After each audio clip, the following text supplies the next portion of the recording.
Good evening, everyone.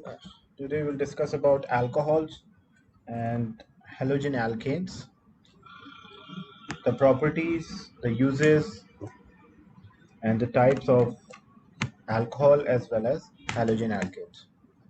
So first one, for alcohol, to be an alcohol, the functional group which is present, that is OH,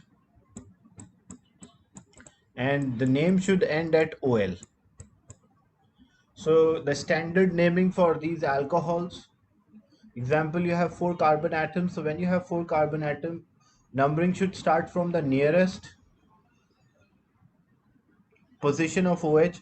So if I number from right hand side, one, two, three, four.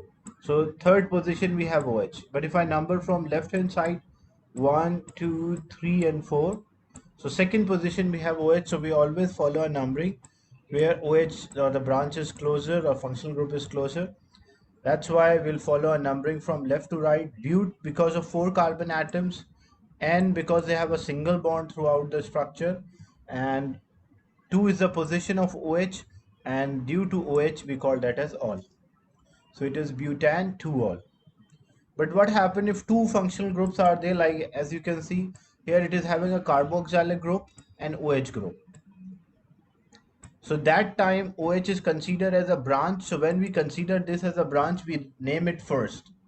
If we consider as the main properties are due to alcohol, then it will be a functional group. But now two functional groups are there, such as carboxylic acid and alcohol. So OH is actually a branch here. So if OH is acting like a branch, then we will use the prefix hydroxy. So as we number this carbon atom 1, 2, and 3. So second position we have OH group. So OH group here is a branch. So that's why we call 2-hydroxy. And 3 carbon are there, so prop, they have a single bond between them, the carbon atoms, and due to this C double bonded with O and OH, so it is oic acid. So 2-hydroxy propanoic acid. If 2 or 3 OH groups are there, then we will use the word di or tri. As you can see in the next structure, 2 carbon atoms are there, first and second position OH groups are attached. So eth, because of 2 carbon, and because they have a single bond, and this is A and E. Why A and E? Because when we are writing di or tri, we write the full ane. So it is A and E. Second position, and first position, second position, we have OH group.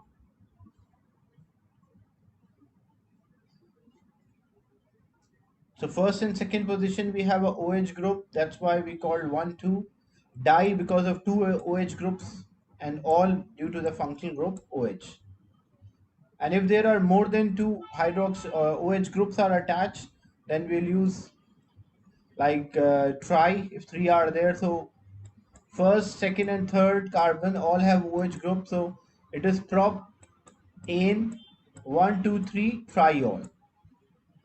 Because if di or tri are there, we'll write ane, not an. Is it clear how we name these alcohols?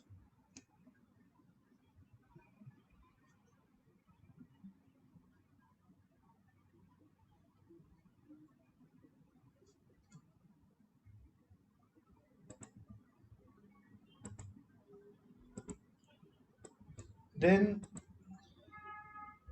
the bond angles, how to work out the bond angle.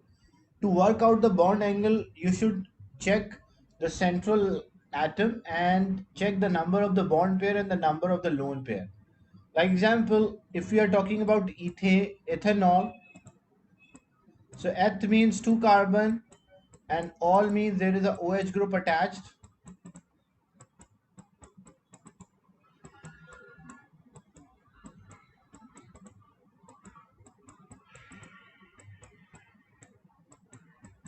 So if we take the central atom as carbon, so if we take this carbon as a central atom, 4 bond pairs and there is no lone pair. So when there are 4 bond pair and there is no lone pair, then what will be the structure? It will be a tetrahedral with a bond angle of 109.5. So the bond of HCl HCC, that is, or the bond of HCH, or even the other carbon also that's having a four bonds. So the bond of CCO or the bond of HCO, all these bonds are, when carbon is a central one, all these bonds are, the geometry is tetrahedral with a bond angle of 109.5 degree. But what about OH? Like if oxygen is a central atom, oxygen belongs to group 6, so it will share 2 and unshared will be 4. So when we take oxygen as a central atom, so it has two bond pairs and two lone pairs. So when two bond pairs are there and two lone pairs are there, then it will be bent or angular with a bond angle of 104.5. So the bond angle of C, O and H, that is 104.5, and the geometry, the structure is bent or V shape. Is it clear? The bond angles of this structure.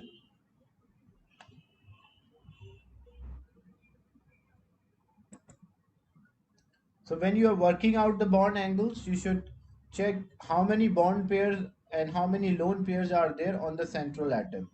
So with respect to the central atom, you will find, or you will state the geometry of a molecule. Any doubt in this?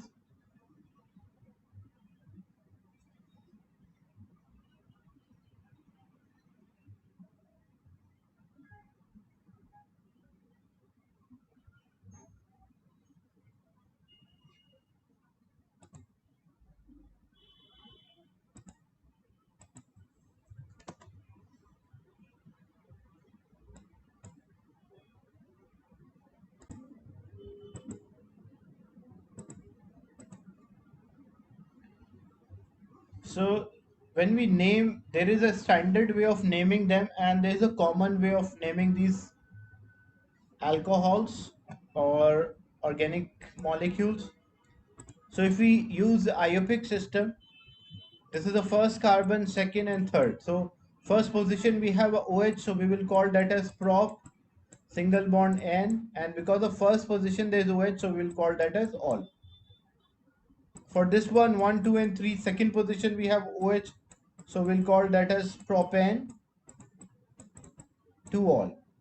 What about this one? When we check second position we have OH and second position we have a methyl, so it is 2 methyl,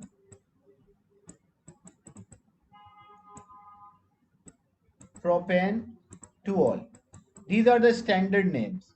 But what about the common names? In common names, we can say, or we can classify the molecule as primary, secondary or tertiary. How we classify the molecule as primary, secondary or tertiary? We check the carbon which is attached with the functional group. The carbon which is attached with the functional group, if it is having only one alkyl group, one carbon chain next to this, we call that as a primary. But if two carbon chains separately attached, we call that as secondary. If three carbon chains are attached to the carbon which is bonded with a functional group, because the functional group here is OH. This one is a OH as a functional group. Next to that is a carbon, and next to that it has two hydrogen and one carbon chain, so we call that as a primary.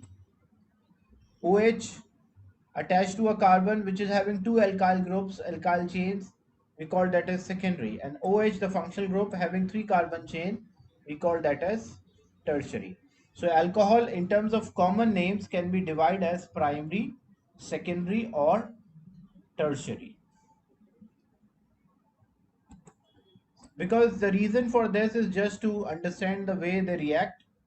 So you can identify, because primary alcohols have a bit different way to react compared to secondary, and secondary is slightly different as compared to that of tertiary. The first reaction is combustion of alcohol. When we burn them, combustion, because complete combustion will produce carbon dioxide and water vapors. And when we balance this, we always start with carbon followed by hydrogen and at the last oxygen. That's a way of balancing this. So example, if we have a compound, say methanol is there, and a combustion of a methanol, when we burn this methanol, this result in a complete combustion result in a formation of carbon dioxide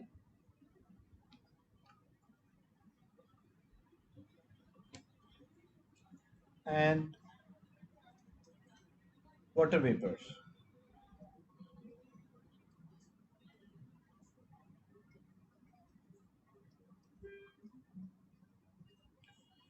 So when we try to balance this equation, we start with carbon. So carbon is already balanced. What about hydrogen? 3 plus 1, 4. So we will put 2. Hydrogen is balanced. Oxygen, to balance oxygen, 2 oxygen and 2 plus 2, 4 oxygen on the right. So there should be 4 oxygen on the left. That's why we'll multiply by 1.5. 1.5 multiplied by 2. Why 1.5 multiplied by 2? That will make 3 and 1 is already there, so that will make 4. But to balance with a whole number, what we will do, we'll multiply this whole equation by 2. So when we multiply the whole equation by 2, so the number will change. It will be 2 CH3OH plus 3O2 gives 2 CO2 plus 4H2. That is a balance equation when you multiply by 2. So whenever a decimal is used to balance the equation, multiply whole equation by 2. But if you're not using a decimal to balance the equation,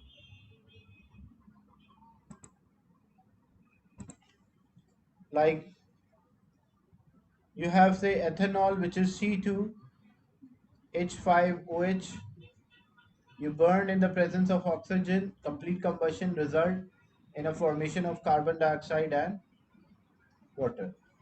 So 2 carbon atoms, we will put 2, carbon is balanced.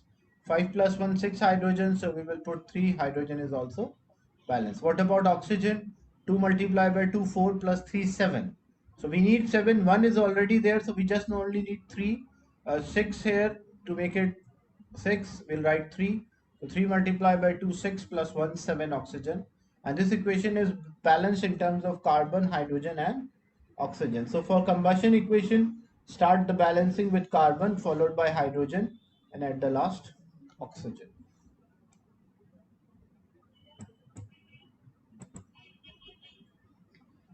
Then the second reaction is reaction with alcohol, a reaction of alcohol with sodium. As when we add a sodium metal, what we will observe,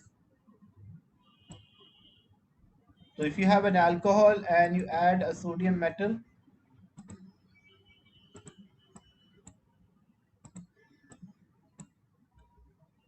so what are the observation here? As a sodium reactive metal, it will displace this hydrogen. When it will displace this hydrogen, so hydrogen gas is given off. So if hydrogen gas is there, that's why there is a effervescence of bubbles. The mixture get hot because the reaction is exothermic. That's why the temperature of the mixture will increase. The size of sodium as it is reacting, so the size of the solid or the size of the metal will decrease. And white solid is produced. What is this white solid? A compound CH3CH2O Na, that is a white solid. So you will find this in unit 3 question, like what is the observation when a sodium is added to a sodium metal is added to alcohol.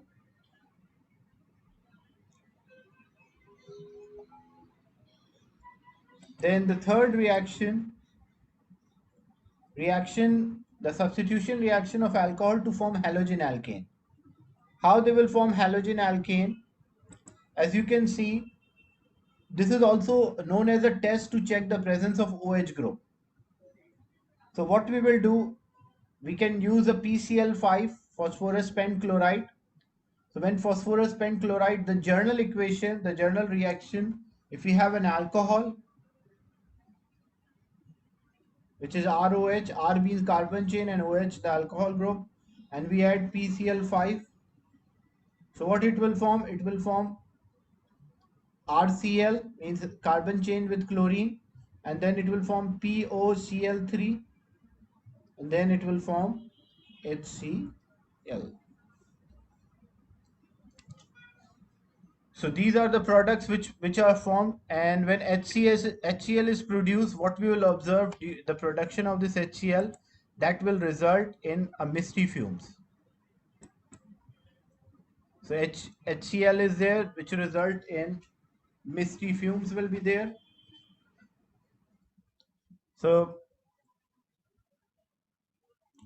this reaction of PCl5 phosphorus 5 chloride can be used to test the alcohol. Mainly it is not only for alcohol, this is a test to check the presence of OH. If you want to check OH group, even the carboxylic OH can also react with PCl5. So if a compound contain OH, organic compound contain OH, so we can add PCl5. And the misty fumes are observed. Then PCl5, PCl3, concentrated HCl, SOCl2, a mixture of NaCl and H2SO4 can also be used to substitute Cl, chloride. Like we can use PCl5, we can use PCl3, we can even add concentrated HCl, SOCl2, or sodium chloride plus sulfuric acid. That can also be used. This will produce sodium hydrogen sulfate plus HCl will be there, and then HCl will be used to replace OH group. But what about bromine and iodine? What we use for bromine and iodine, best to use phosphorus triiodide or pentaiodide, and for same thing for bromine as well. It is not suitable to use sodium bromide with sulfuric acid or sodium iodide with sulfuric acid. What is the reason for that? Because when sodium bromide react with sulfuric acid, this will result in a formation of hydrogen bromide, and these bromide ion and iodide ion are good reducing agents, so they will reduce the sulfuric acid to lower oxidation. Means first this reaction produce what? This reaction will produce hydrogen bromide, and this hydrogen bromide further react with sulfuric acid and reduce the sulfur to lower oxidation state. That's why we don't use this method for converting alcohol into halogen alkane which contain bromine or iodine.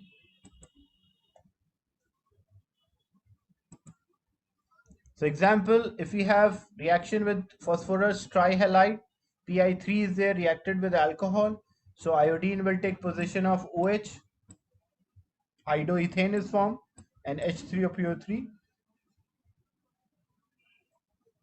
that is the acid.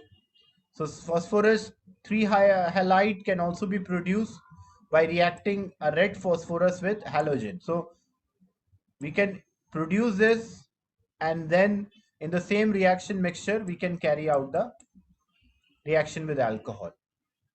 But directly we are not, like first saying, we are not producing. If you have sodium bromide react with sulfuric acid, this will produce sodium hydrogen sulfate, the neutralization reaction, plus HBr. And this HBr can also react with sulfuric acid, another molecule of sulfuric acid. So it will not react with alcohol, it will reduce this sulfur to lower oxidation state. That's why we do not use this technique to convert alcohol into halogen which contain bromine or iodine. Is it clear? The reasons, these are related to unit 3 explanation. Unit 3 you will find these questions, why a specific reagent is not used. Any doubt in this part?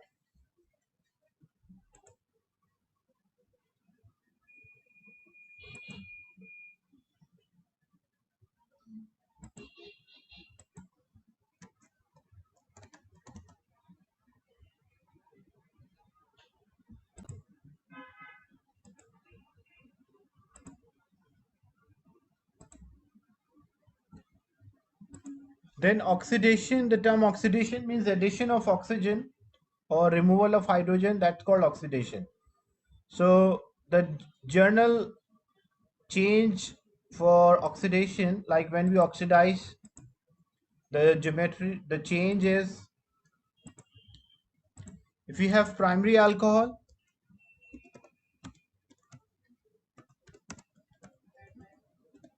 the primary alcohol, first when we do oxidation of primary alcohol, first they will convert into aldehyde, and then aldehyde will convert into carboxylic acid.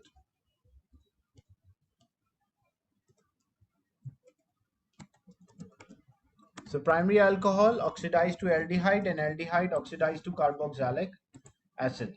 Like example, if you have ethanol, you use an oxidizing agent.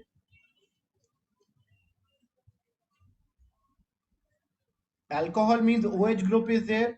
Aldehyde means C double bonded with O and H is there, and carboxylic acid means C double bonded with O and OH group is there. So first what happened when we do oxidation? Oxidation means addition of oxygen or removal of hydrogen, both ways. So first what happened? Like if you have a primary alcohol such as ethanol or propanol, so first the hydrogens are removed. Removal of hydrogen is also known as oxidation. So which hydrogens are removed? The two hydrogen which are attached to a carbon,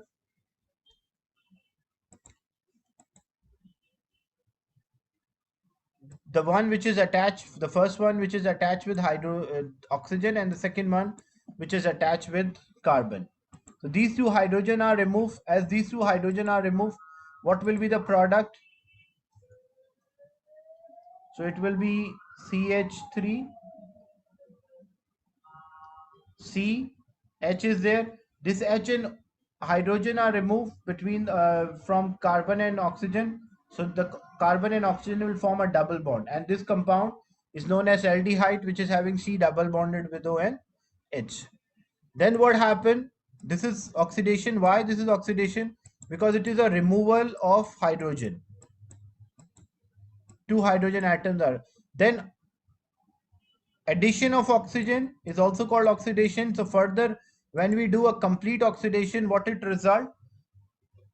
One of the oxygen added to between the carbon and hydrogen. So the result will be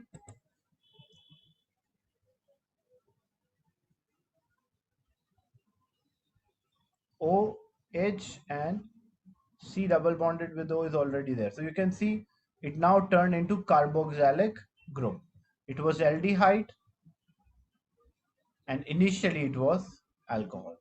So primary alcohol oxidized to aldehyde, that's partial oxidation, and further complete oxidation produce carboxylic acid. But if you have a secondary alcohols,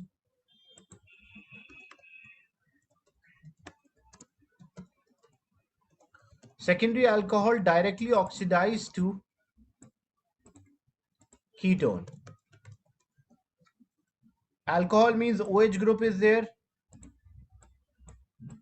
and ketone means C double bonded with O. So what happens if you have a secondary alcohol such as like propan-2-ol?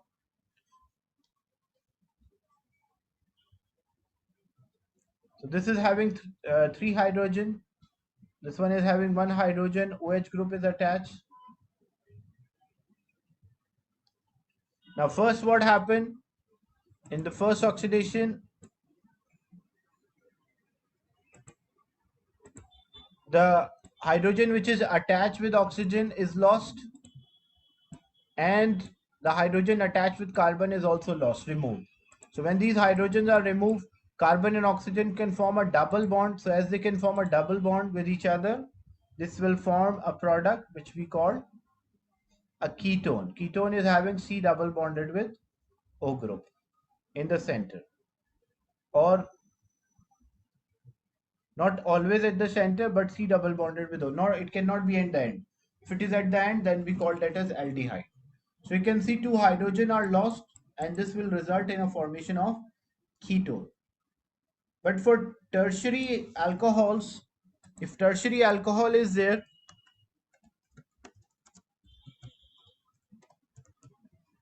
the tertiary alcohol cannot be oxidized they have no reaction. What is the reason why there is no reaction? Because when I draw a tertiary alcohol like 2-methyl propanetol, so there is no hydrogen attached with a carbon which is having a functional group.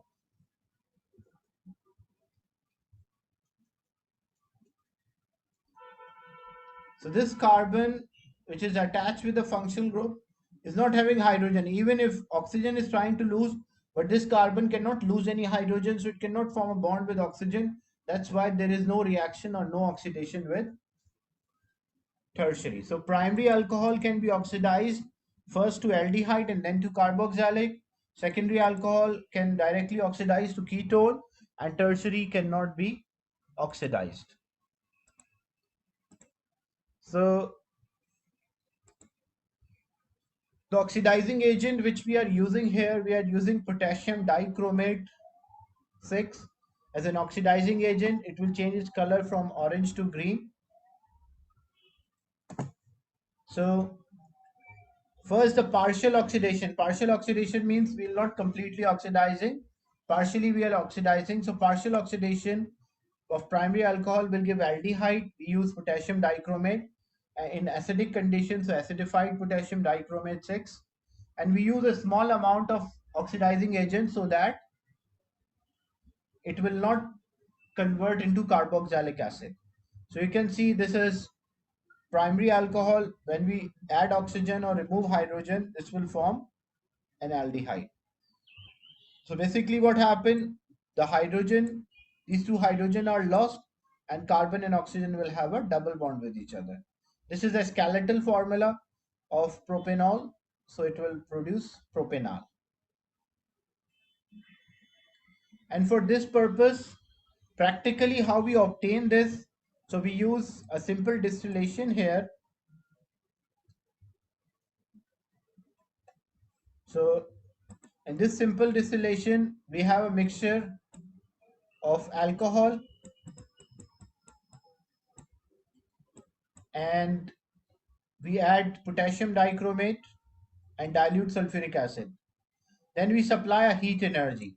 When we supply a heat energy, reaction will occur, alcohol will convert into aldehyde, and these aldehyde vapor will rise, and this is a Liebig condenser, so which will cool down and will connect an aldehyde here. The aldehyde will have a lower boiling point than alcohol. What is the reason? Because in aldehyde there's C double bonded with O, so they have dipole forces. But in alcohol they have OH, so means they have hydrogen bond. Hydrogen bond is a stronger as compared to aldehyde, so aldehyde will have a low boiling point, so it will when a mixture alcohol converting to aldehyde, it will convert into vapor and rise, and condenser remove the energy, so we'll collect a distillate as a aldehyde. This side should be open. Why it should be open? Otherwise the vapor pressure will be too high. It might cause a crack or breakdown of any apparatus. And how we will know that the reaction occur or oxidation happen? When this potassium dichromate will turn from orange to green, so we can identify that there is a redox reaction is taking place. And the bulb should be at the T junction to know the temperature of the vapor, and the water is moving in a Liebig condenser, this jacket of this, to remove the heat energy and going out. Water is not mixed with the vapors, it is surrounding the tube to cool down or remove the energy. Is it clear? The formation of aldehyde by distillation method.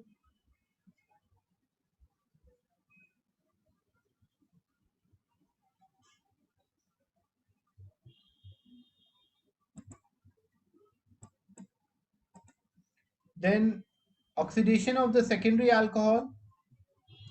This is a partial oxidation, but if we want a complete oxidation, full oxidation of primary alcohol, so we use, for this purpose, we use a reflux condenser. So first alcohol oxidized to aldehyde and then aldehyde oxidized to carboxylic acid. So if it is propanol, it will produce propanoic acid. Then what is a reflux condenser? This is a reflux condenser that is used to convert alcohol, primary alcohol, into carboxylic acid. So first what happened, and these are the anti-bumping granules, and the purpose of these anti-bumping granules is to make or preventing uneven boiling, or to make a small size bubbles, or prevent vigorous or uneven boiling. So what will happen when we supply heat energy to the primary alcohol? First, primary alcohol convert into aldehyde. Aldehyde will have a low boiling point, so it will rise. But this Liebig condenser is vertical, so as these vapors are rising, they're losing energy, and a time will come once they lost their energy, it will convert into a liquid state, and it will return back. And as it returned back, aldehyde further oxidized to carboxylic acid. This should be open. Why this should be open? Again, to avoid a buildup of the, so we never seal the end of the condenser here, as buildup of a gas pressure could cause apparatus to explode.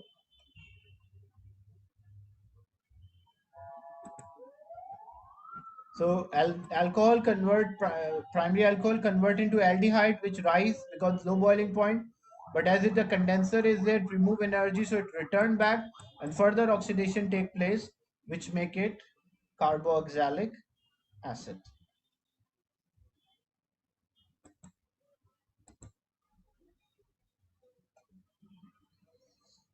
So a primary alcohol, we use an excess of oxidizing agent, which is potassium dichromate 6. If it was a secondary alcohol will oxidize to ketone. So, and we also use a reflux condenser here.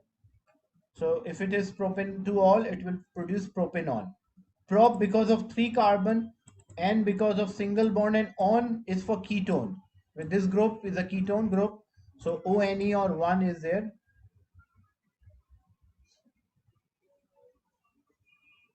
And there is no further oxidation of the ketone under these conditions, and tertiary alcohol cannot be oxidized. So the method which we use, if we want to convert primary alcohol into aldehyde, what we use simple distillation or distillation method.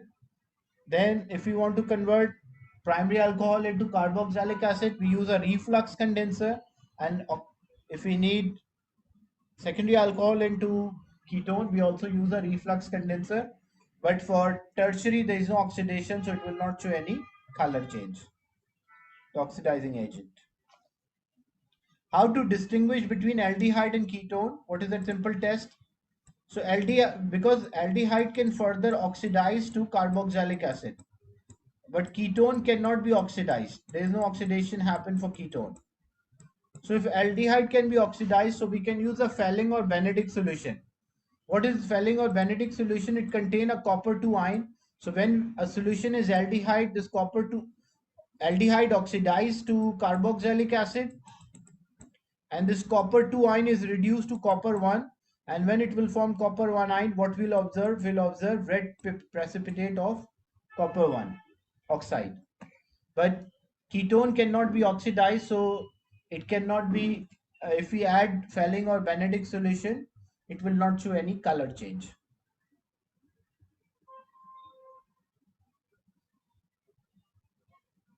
So these are the tests to distinguish between aldehyde and ketone.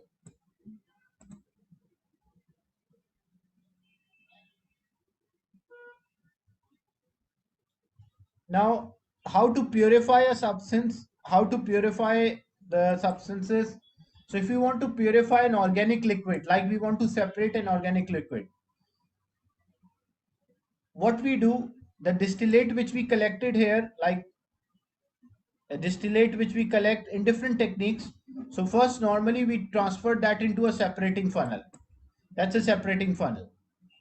Then we wash the product by adding either sodium carbonate, sodium hydrogen carbonate, or why we add sodium carbonate to this?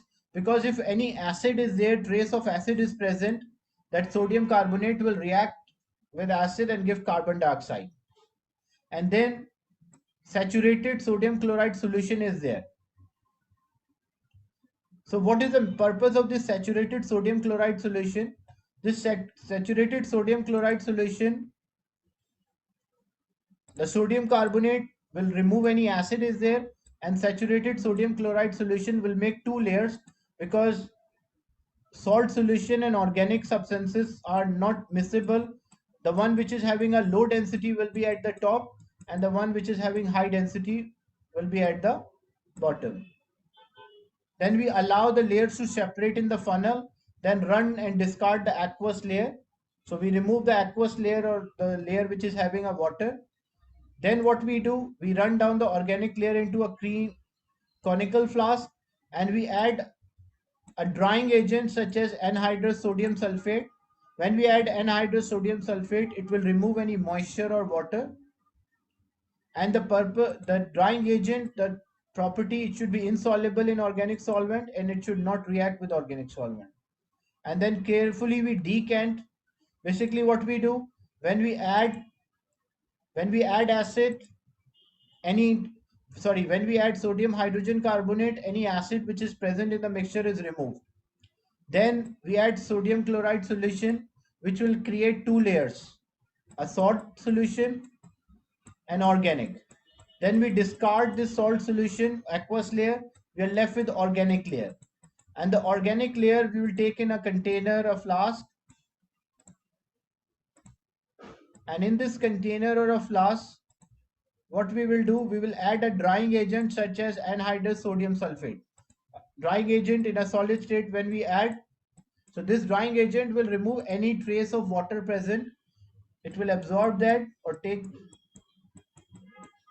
Then we will remove, either by filtration or decanting, we can take out the organic layer. And then again we can use further distillation to separate or make it more pure.